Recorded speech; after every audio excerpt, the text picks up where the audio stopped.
I've taught theology for most of my life, adult life, I suppose, and I've found over and over again that music has distinctive powers to help us not only feel and sense things, but actually understand them as well. And one powerful way, I think, in which that's the case is when it comes to thinking in Trinitarian terms, which is very much an interest, I know, of course, of your own. Part of the difficulty we've had in Christian theology in thinking about the Trinity is we will tend to rely very much on our eyes.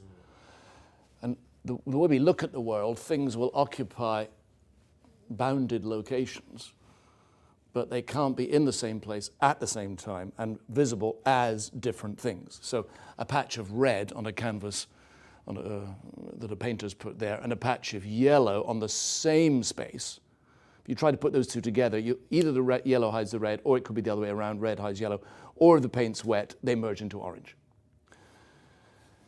So in the world that we see, therefore, you can't see two different things in the same space at the same time as different. In the world of sound, you can and do all the time. So that note, or any note that I would play, that note fills the whole of your heard space. You don't say of what you hear, it's there, but it's not there. There's no interval between anything. It is just there in the whole of your heard space. If I add another note, that second note fills the same space. And yet, you hear it as distinct, undeniably two notes. In the world that we hear, things can be in and through each other. They can sound in and through each other. They can interpenetrate. Now we go to John's Gospel, all that language about the Son in the Father in the Son. A lot of that in language, what Richard Borkham calls the in one anotherness of Father and Son. That is very hard to draw. And when I'm in teaching, I often, at that point, I would take out a pen and give it to students and say, would you like to draw that for me? And of course, no one does. And not even those Bibles that have all those illustrations will try to demonstrate that visually. It's very, very hard. But it's very easy to hear. Because what you're hearing there is two sounds in and through each other. But it can go further than that, of course, because if this was a real piano, then there would be two strings here, and they would be setting each other off. Because one string will tend to resonate with another if they have what's called a harmonic series in common. So the more this resonates, the more that resonates. So now between those two, you have the Father, Son, who love each other, who mutually establish each other, you might even say, in some Trinitarian theology. But then, of course, now we're into the Trinity. I'm sure you've got there already. This is a three-note chord is by far, in my own view, by far the most potent way of not only sensing, but also beginning to comprehend intellectually that all that in one another's language that pervades the New Testament.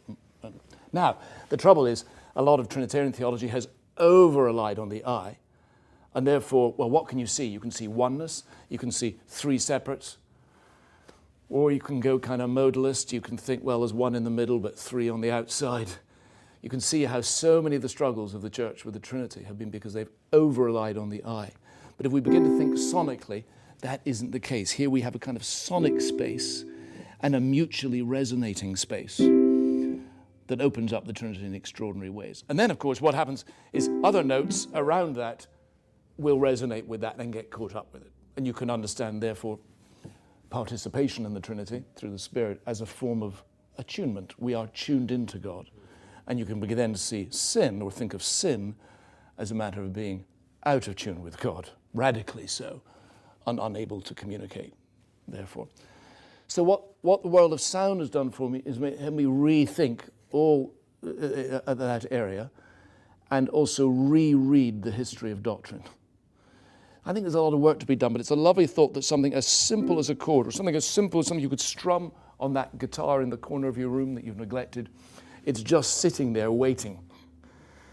And if you ever preach on Trinity Sunday, as you do it in my denomination, I'm telling you, I think it's a lot better to be using that kind of metaphor sonic metaphor, an embodiment, you might even say, not just a metaphor, than many of the visual illustrations we typically trot out and confuse people with.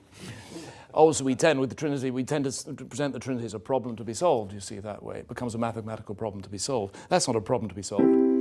It's something to enjoy.